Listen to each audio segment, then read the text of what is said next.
I'm going to tell you a little bit about Texas Alliance for Water Conservation, which is an irrigation demonstration project, and we just wrapped up phase 1 of the project with the 2013 growing season.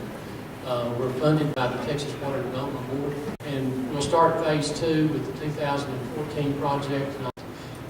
Well, we all know some of the issues that we're facing in the High Plains and South Plains. We're dealing with declining water resource.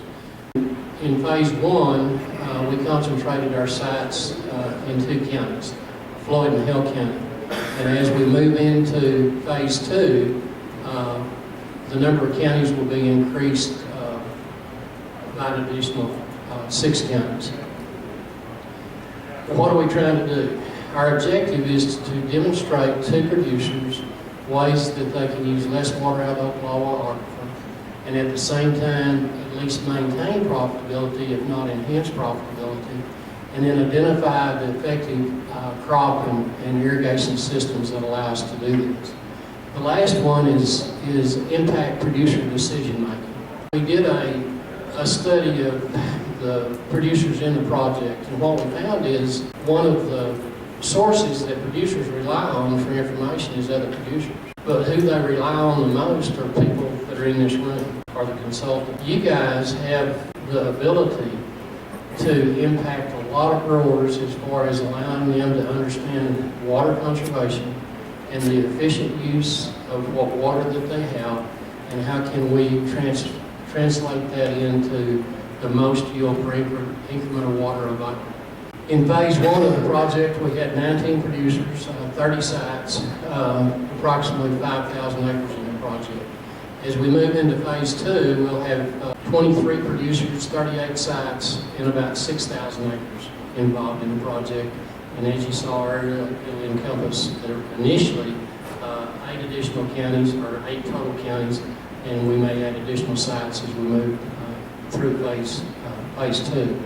And of course, we're looking at the predominant crops that are grown in the region: cotton, corn, grain, sorghum, wheat, and some specialty crops like sunflowers. Give you a little idea of some of the information that we're gathering from each one of these sites. In phase 1, the High Plains Underground Water District installed permanent neutron probe access sites in each one of the fields. So that allowed us to determine what our beginning soil moisture was. Then each one of our irrigated sites is equipped with equipment so we can determine how much total water has been delivered through that system. We have automated tipping rain gauge buckets so we can determine how much rainfall we got. And then at the end of the growing season, we go back in and take an ending soil moisture reading. So we know what we started with, we know what we put in the bank, we know how much we've got left as far as balance goes, and that allows us then to determine total crop water use.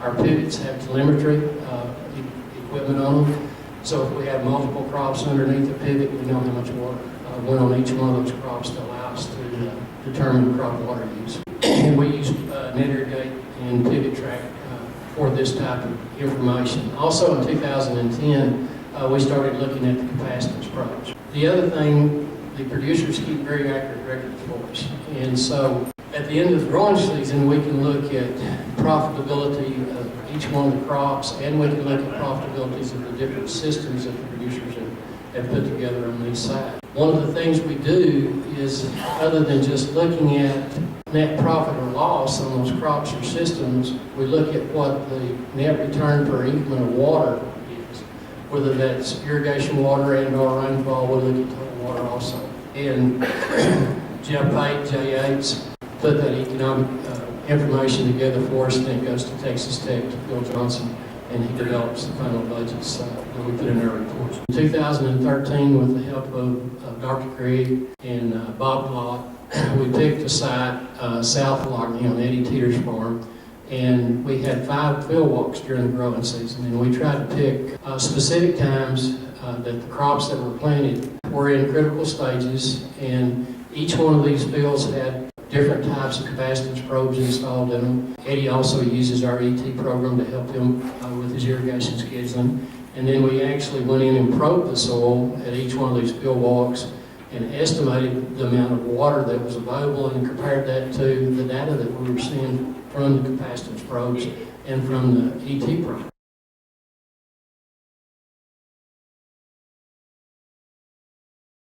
He put it in drip in 2012, had it all in cotton.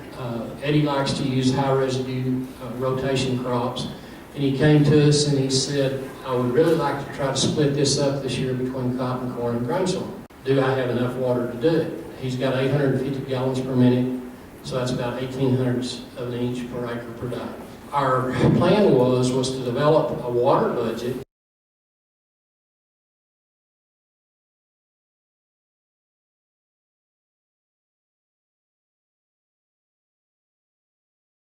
from 1997 through 2011. And we looked at the 3 crops that Eddie was expecting to plant.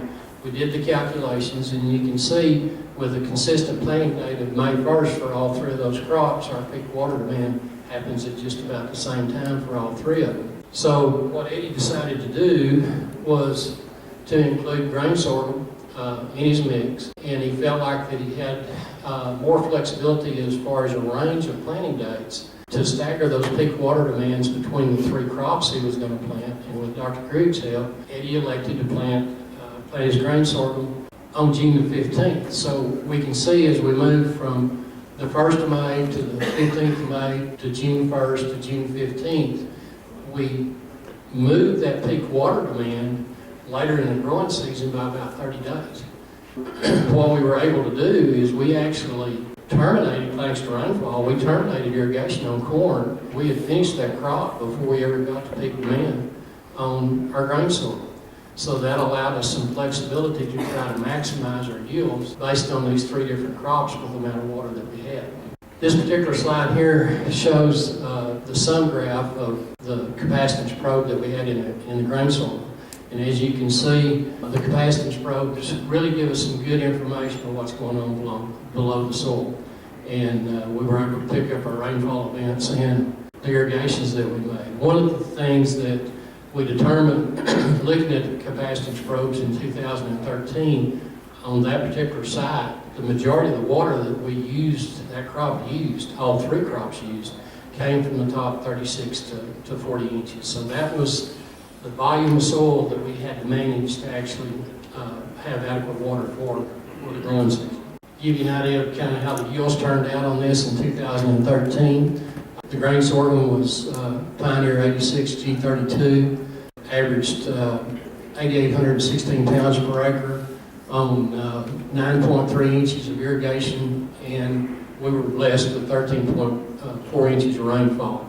So our water efficiency on our grain sorghum was 411 pounds per inch of water. When we look at the corn in the project, we averaged 240.5 bushels, did that with 16.9 inches of irrigation, 32.9 total water, for a water use efficiency of 7.32 bushels per inch.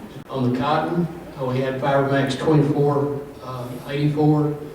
It averaged 1,891 pounds. Did that with 11 inches of irrigation, along with 13.9 inches rainfall, for a water use efficiency of 75.9 pounds.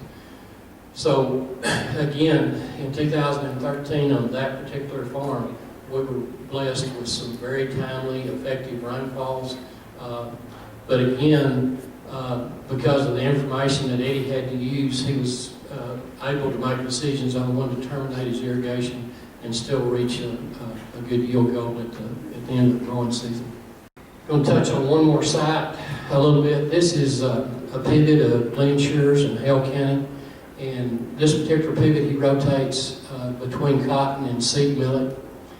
And we had started seeing early on in the project that a lot of our producers had moved away from leaf irrigation and moved back to spray mud. And when we would talk to growers about that, we really didn't have any dollars and cents on what the difference was between spraying and leaf as far as effective water available. What we did on that circle was the third tower from the outside of the pivot, that particular span stays in spray mode the entire growing season. The balance of the pivot, he'll pre-irrigate with LIPA. He switches to the spray mode if he needs to as far as establishing a stand. As soon as he has a stand established, then he switches back to the LIPA mode. This slide here is from 2011, and we all know what we were facing. In the spray mode, we just never could gain any ground. But in the LIPA mode, we actually started gaining a little bit of ground. This is the yield data on cotton from the 2011 growing season. In the LIPA mode, we made 1,001 pounds of land per acre. Spray mode, 879. Difference in projected returns of $1.77 per acre versus 60.65. That's in 2011. 2012, we were a little bit better off from a rainfall standpoint, still dry, but better than 11, but the same trend. 1,057 pounds versus 896. So switching from LIPA from the spray mode to LIPA, $184 an acre versus $37 an acre. Look at 2013. Again, much better than 11 as far as rainfall, better than 12, still a little bit dry, but 1,165 pounds versus 1,028. So $184 an acre versus $72.20.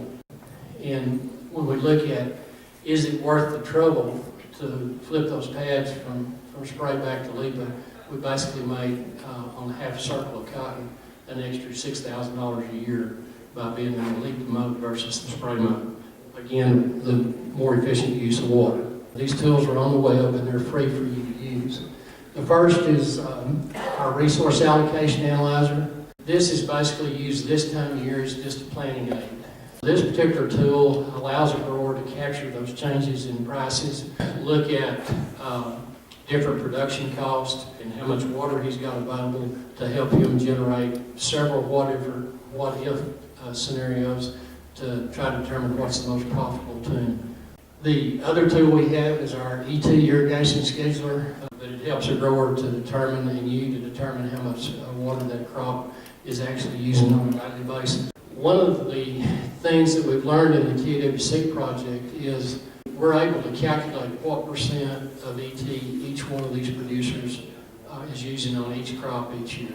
So when we look at our data from 2006 through 2010, you can see over on the right-hand side, those particular blue dots represent people that both irrigation and rainfall have supplied that crop with over 100% of ET.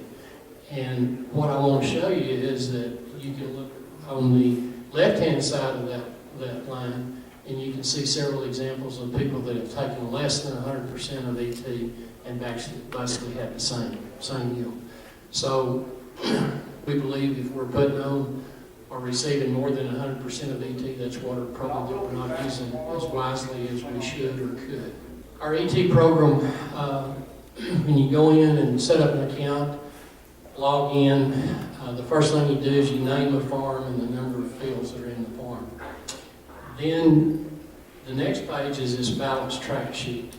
And you can list as many farms as you want to, many fields within the farm. You pull that farm up, you select the crop that you're going to plant there, you put your planting date in, you select a weather station that's the closest to that particular farm, you put in your beginning, what you believe to be your beginning soil moisture balance. And you have all the flexibility to do that any way you want to. You can estimate the amount of moisture you have in the top foot, or maybe you want to estimate the amount of moisture you have in the top 3 feet. We kind of look at the top foot to 18 inches. If we have any moisture below that, that's kind of our insurance policy as far as stored moisture as we go into the season. You select your percent of effective rainfall, and again, that can vary from farm to farm or field to field, depending on the amount of residue you've got, the type of tillage that you're using. And you select your effective irrigation efficiency. And then you select what level of ET do you want to look at. Do you want to look at maximum potential water demand on a daily basis at 100% of ET? Do you want to look at some level below that? And when you get an output page, then you can go in and change any single event that you want to. Let's say that you've selected 75% as far as your effective rainfall percentage. and you get a rain like we got this last July when it was a tropical type storm. It rained very slow, very soft rainfall event. You may have gotten 85, 90, 95% of effective rainfall. So you can change that rainfall event on a single rainfall basis.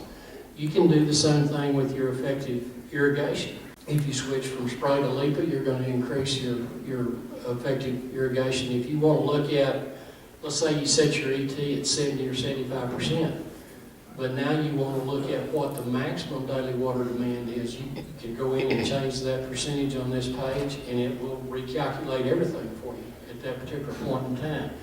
So it's a checkbook method. You entered what you believed your beginning soil moisture was. Each day, after you enter your planting date, it calculates what that water demand is based on the percent of ET you selected. It subtracts that from your balance.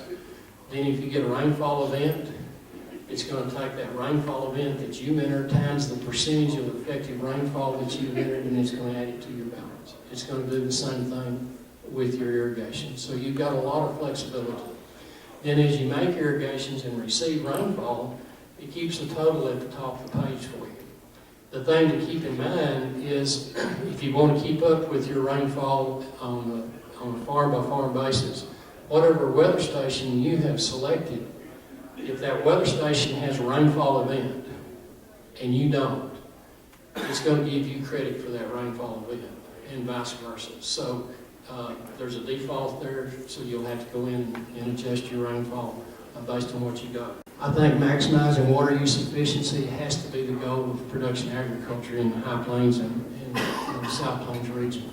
I appreciate your time. I'd be glad to answer any questions.